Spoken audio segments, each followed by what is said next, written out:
go from each of the payloads. So that's what we're going to be doing now, because each of the payload teams are going to need to develop their launch checklist, what their launch criteria are.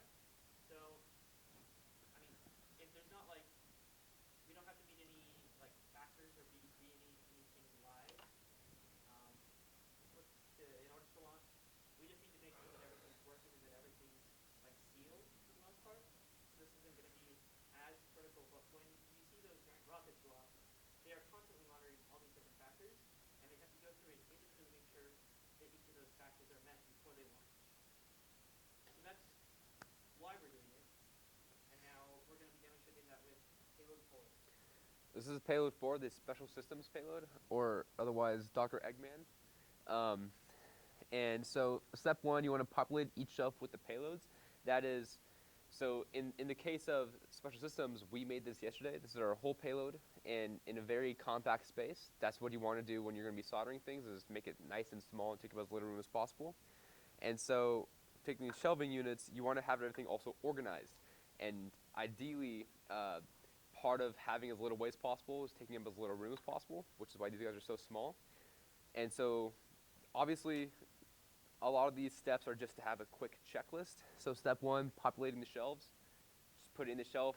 In this case, we'll have some sort of way to secure it in there, maybe taping it, or probably not gluing it, but taping it, or maybe having a 3D printed holder of some sort.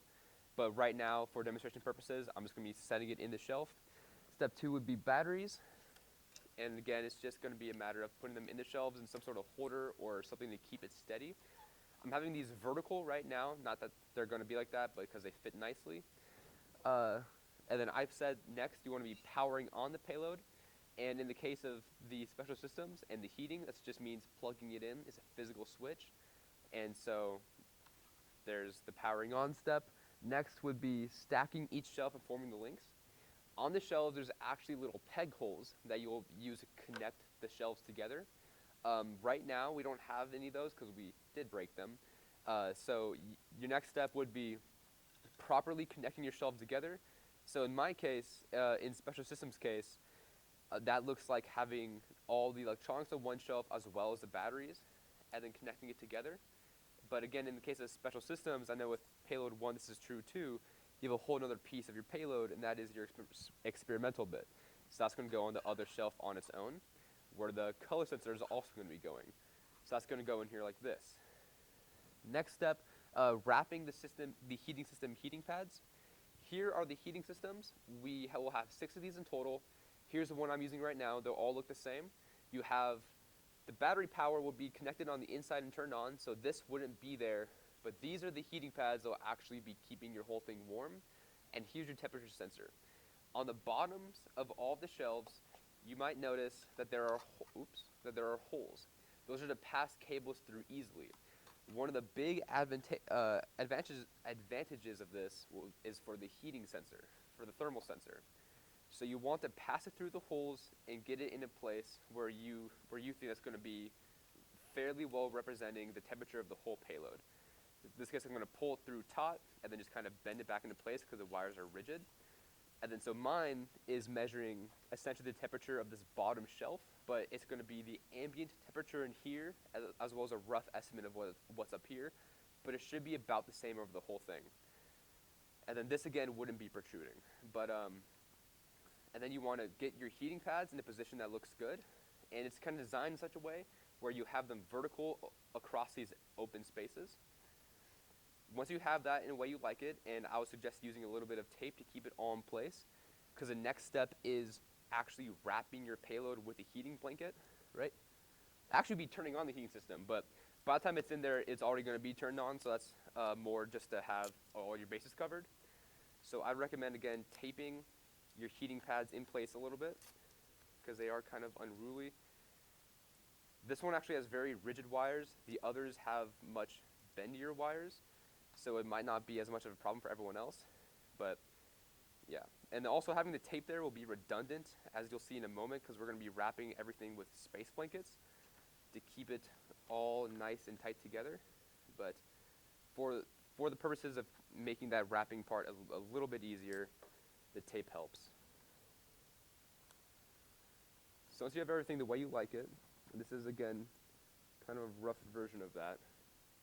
I'm not going to wrap it now because they're also very big, but here are your space blankets. They're essentially very thin foil and some plastic. You'll wrap the whole guy in that, and then you'll have a nice contained silver thing. And after you have that whole guy ready to go, you can drop him into the styrofoam cooler, which is also has a layer of insulation, which I can show everyone in the camera in a moment. It's going to be a tight fit. It's supposed to be a tight fit, but there you go. That's going to fit in there like this. Here's your insulation. Here's kind of a protective wall to keep all the insulation together. And then here's the payloads and everything on the inside, right? And do I have everything in the right order? Yes. Next would be sealing the container. We don't have the lids made yet, but they're going to fit on very nicely and tightly. We're going to have some sort of silicone caulk that you can spray around the edges and seal your container very nicely, because that's part of keeping everything warm. The less heat you can have leak out of the system, the better it's going to stay warm. And then finally, you'll hand it off to the team that will be actually putting the whole guy together. So here's our truss, the final version of it, as well as the mechanism holding it all together.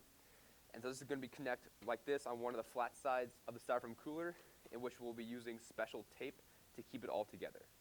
But yeah, so once you pack your payload, you'll hand it off to somebody else, and they're going to bring it over to this guy and tape it all together. Any questions? So, just another few things. So, when you are going through this checklist, you're going to have one person on your team designated to be your checklist person with like a clipboard or something like that, and they're going to be inspecting each one of these things as well.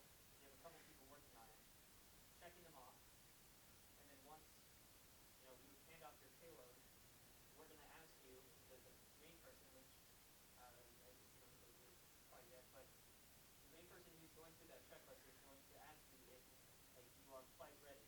And when you're flight ready, that means that you worked your way through the entire checklist and you do not run into any problems. If you run into any problems, you solve them. And that's the only time that you're allowed to hand it over and say that you are ready for it. And one thing I didn't do here, but you will be doing a lot in the upcoming weeks, is weighing your entire thing out. The FAA says that we cannot be over 12 pounds.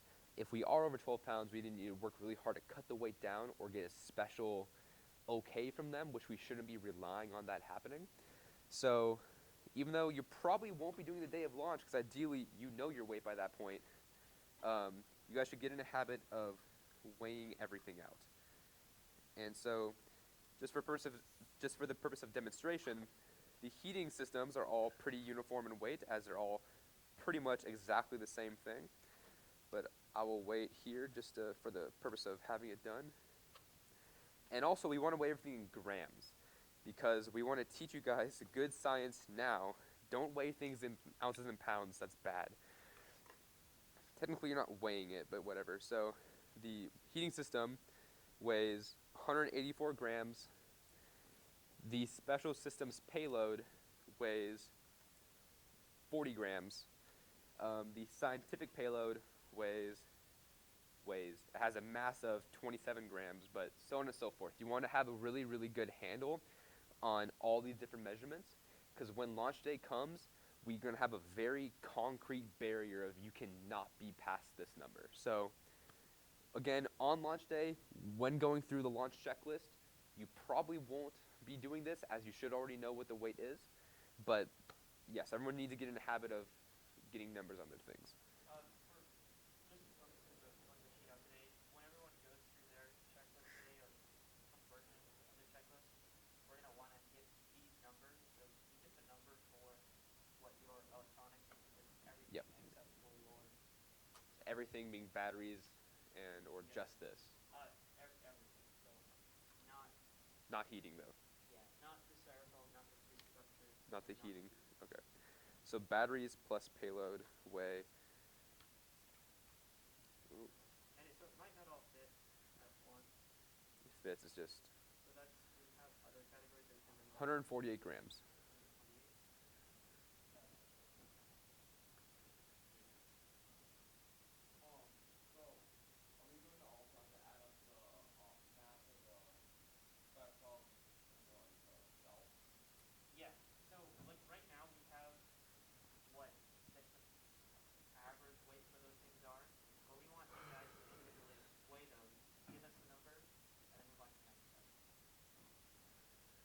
question.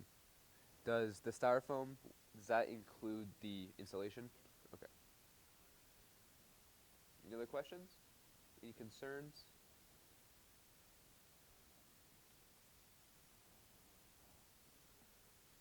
So Okay. this checklist right here has been shared in the Slack file sharing tab.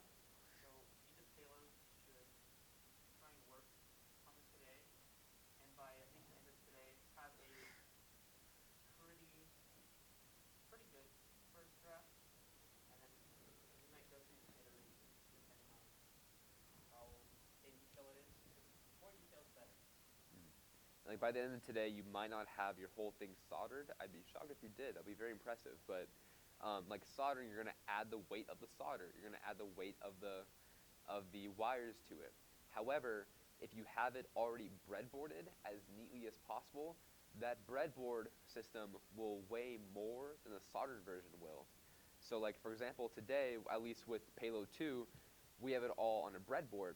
If we get that weight or that mass for that list, and we put that mass in there and it ends up being actually more than the real one, that's actually a good thing. It means we have more wiggle room than we thought.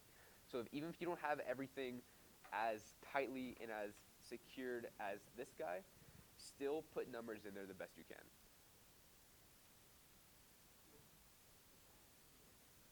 This computer will be up here like all of today, probably. So if you guys need to fill out some of this up here, or if you need to add some of this information here, just come fill it out. And I think that's the only thing that you guys have to fill out today anyway. What's other? That's if so like if things don't fit and you want to print your own category, you can print your own categories. Or like So that would include like these guys, right? yeah. Like the scientific payloads. Just like as long as you differentiate that, like it's probably be best if you like create a new line here, or like instead of other, you like write something specific. Sure, sure.